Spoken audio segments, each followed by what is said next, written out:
Qui es-tu pour te trouver spécial? Qui es-tu pour croire que toi, tu peux te permettre de faire n'importe quoi? Es-tu plus que Jésus? Es-tu plus que Paul? Es-tu plus qu'Aaron? Es-tu plus que Moïse?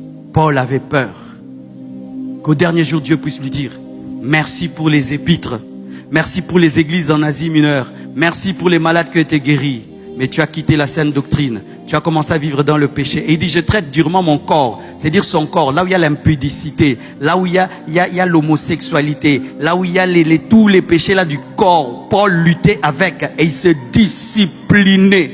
Il n'y a pas de plaisir dans la discipline, mais il faut aimer la discipline. Il n'y a pas de sanctification sans traiter son corps durement. Il n'y a pas de sanctification sans traiter sa volonté durement. Il n'y a pas de sanctification sans douleur. Il n'y a pas. Vous qui n'aimez rien rater. Non, quand tu te sanctifies, tu rateras des choses. Tu rateras des choses. Tu vas rater des copes, tu vas rater des occasions, tu vas rater même des occasions de te venger parce que tu ne dois pas te venger. Tu ne peux pas manger sur tous les râteliers. Le râtelier du monde et de Dieu. Tu ne vas pas manger à la fois la table de Dieu et la table du monde. Des chrétiens qui sont comme ça. Quand les choses de Dieu lui profitent, il est dedans. Quand ça commence à lui demander des disciplines, il n'en veut pas, il va dans les choses du monde.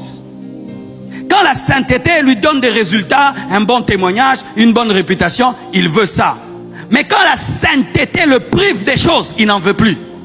Tu dois te traiter durement. Tu dois être dur avec toi-même. Tu dois te discipliner. Tu dois te refuser des choses. Tu ne dois pas te donner tout ce que tu veux. Tu ne dois pas donner à ton corps tout ce que ton corps demande. Non. Mi boye la rapé makambo. Naza posa boye. Naza posa. Ezate posa na pose loko ne fosa lango. Oposo etungi singa makasi. Ezate posa na pose loko ne fosa lango. Tu peux te discipliner. Tu peux te dire non. Je ne mange pas. J'ai dit que je vais jeûner. Je ne mange pas. J'ai dit que ça, je vais donner à Dieu. Même si j'ai besoin d'argent, comme je l'ai promis, je vais le faire. Même si c'est une grande affaire, mais je sens qu'il y a l'escroquerie derrière. Je préfère ne pas avoir l'argent, mais je ne veux pas entrer dans l'escroquerie. Et puis tu souffres. Tu peux même perdre la maison, perdre des relations, perdre un poste, mais tu l'as perdu.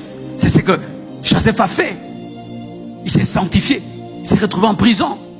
Il a craint Dieu. Il s'est retrouvé en prison. Tu peux craindre Dieu, tu te retrouves en prison. Tu peux craindre Dieu, tu perds des relations. Tu peux craindre Dieu, ta vie recule.